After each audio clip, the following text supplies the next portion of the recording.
Hey everyone, today we're going back to 1994 to go over Green Day's second single from their phenomenal album, Dookie.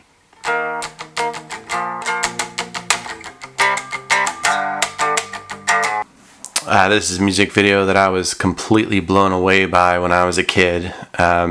This was like nothing I'd ever seen before.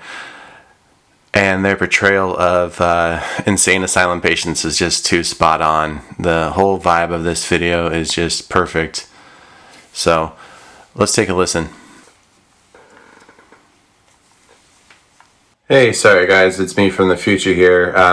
So I went and uploaded the video with the full song, but unfortunately it was completely blocked, so I can't even play the video at all with the song in it. So I'm gonna have to just speed through this part here, but I'll leave a link to the video in the description if you want to go listen to it. So sorry about that.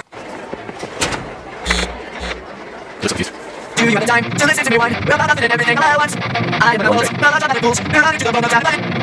Start talking myself lower, please. Cause my foundation's all in me. I'll be setting up. I think I'm here. And I'm not going to stop. I went to the ship. Do you have a place? She said something to me. Dig it out. I went to the Lord. They said I'm to the Lord. Tell me how to bring it down. Start talking myself lower, please. Cause my foundation's all in me. I'll be setting up. I think I'm here. And I'm not going to stop. Grasping to control. It's all that I hold.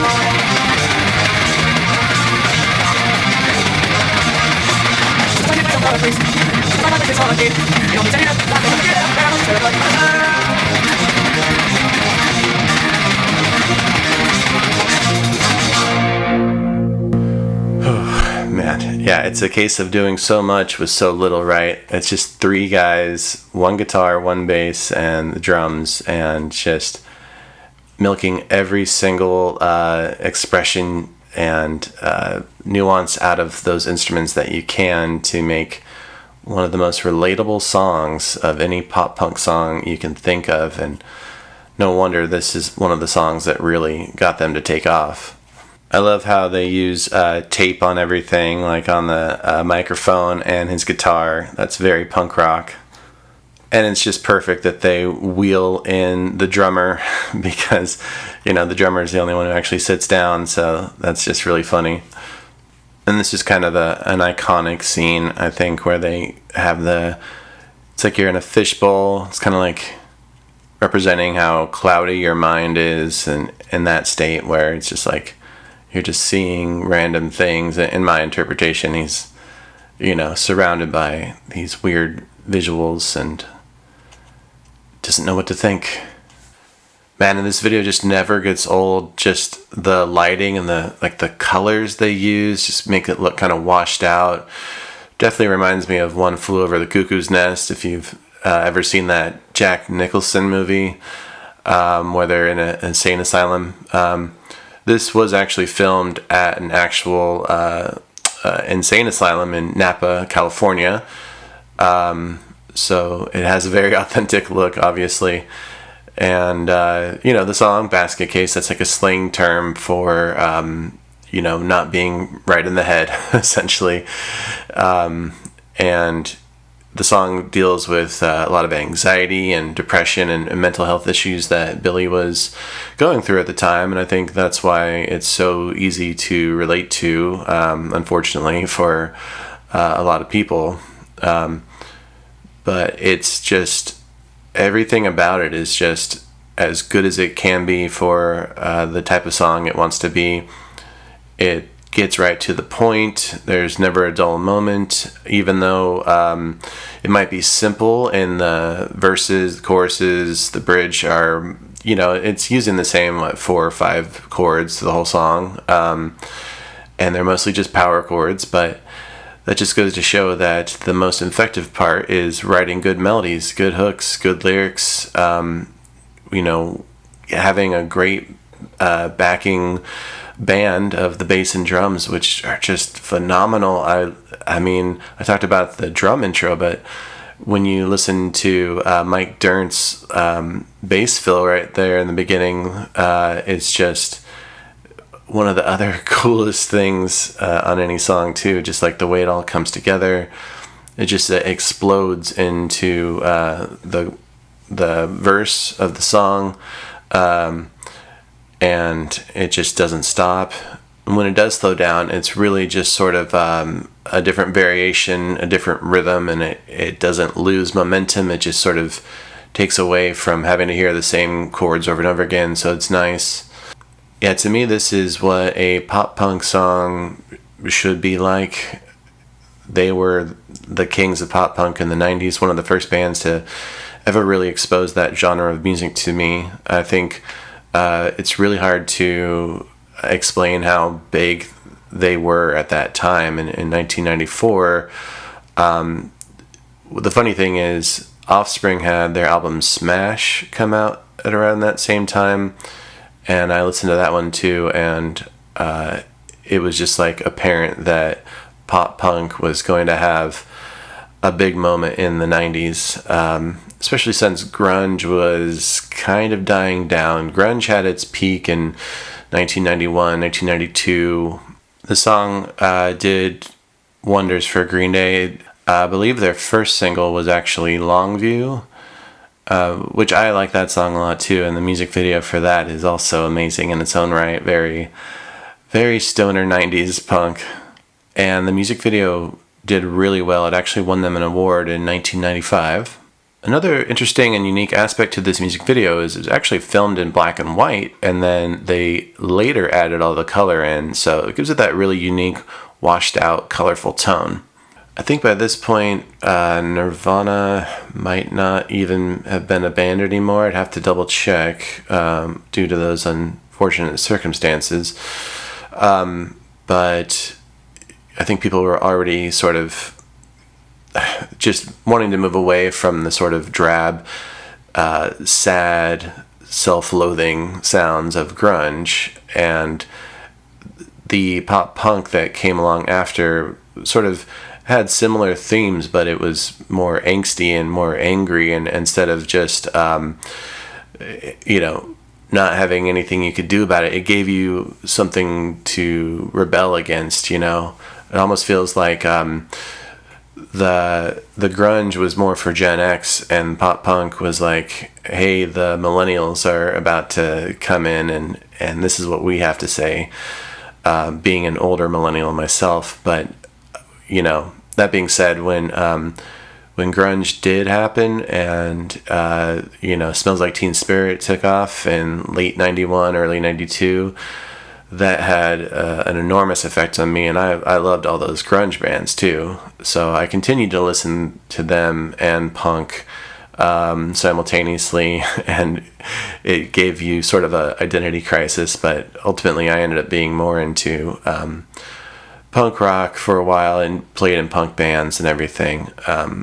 Although before those, I listened to classic rock too. So that's why I have such a love for all things rock. I think it's there's so much you can do with guitars and bass and drums. Like even just a 3-piece like this, it's just such an expressive instrument, and that's why it's really hard to replicate a fake guitar.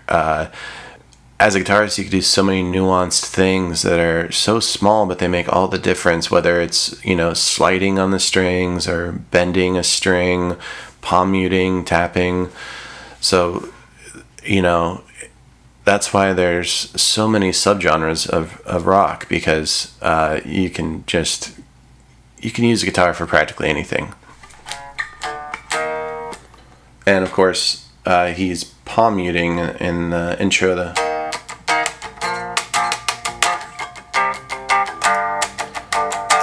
And the exact rhythm he's doing is kind of hard to get down. I don't know if I'm even playing it exactly right, because I actually spent a lot of time trying to get it right a while ago, but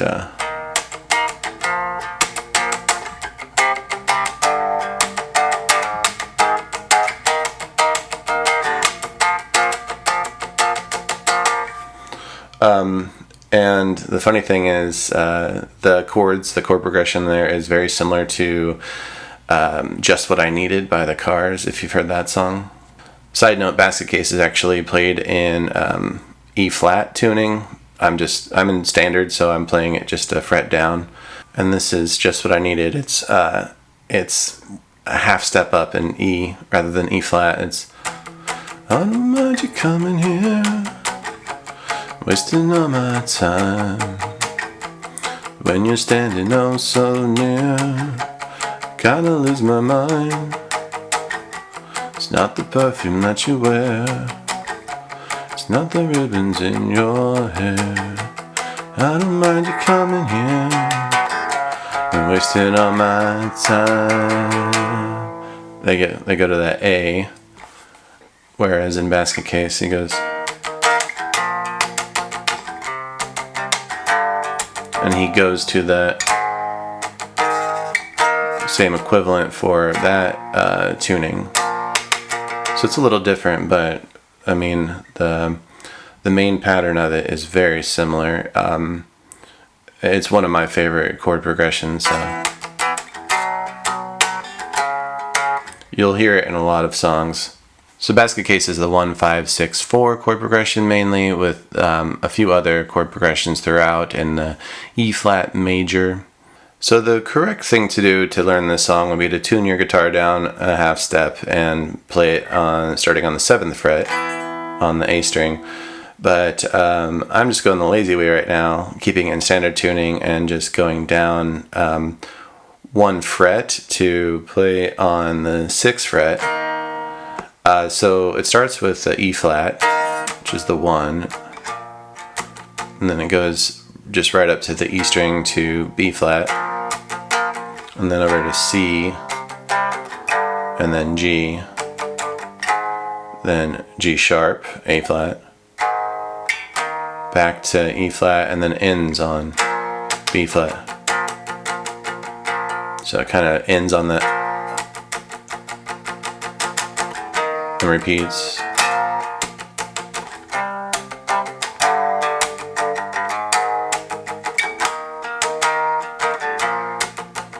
And then the next part is, sometimes I give myself the creeps. So it's G sharp, A sharp, E flat, keeps adding up, and then it does like a walk down, C sharp, C, and then back up to G sharp, A sharp, and then end, and then that little breakdown part is D sharp, A sharp, C, A sharp, with that little syncopated. If you're gonna learn it on bass, I recommend actually tuning the bass down, because Mike actually does a few more open strings, so it won't sound right, and it won't be as easy to play without tuning that down.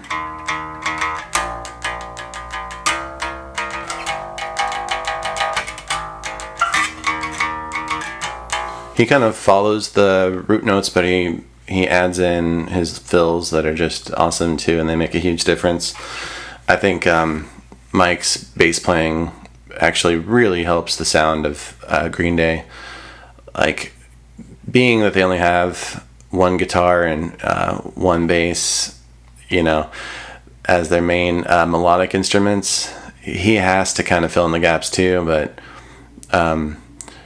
especially, you know, in the early days of Green Day, Mike was all over that bass. It's pretty cool. You should listen to it closely, and you'll hear what I'm talking about.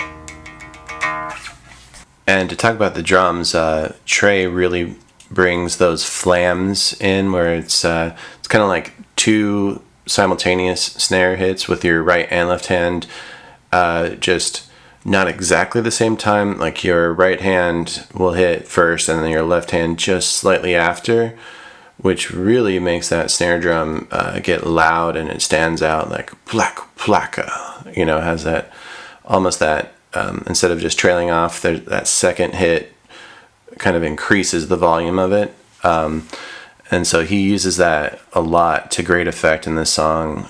You know, that mixed in with his tom fills, it's just superb drumming, and to play that fast too, and just again that intro where he just, like, the drums just explode. I never get tired of hearing that. I can just hear that on repeat. All right, well, thanks for joining me as we broke down one of my favorite pop punk songs ever, and one of the best you'll ever hear. It's a song that really defines the 90s pop punk, and it deserves to have the praise that it does. The music video is phenomenal. Everything about it is a wonderful song, so hopefully you learned something. If you did, please hit like, hit subscribe, and leave a comment down below, and I'll see you in the next video.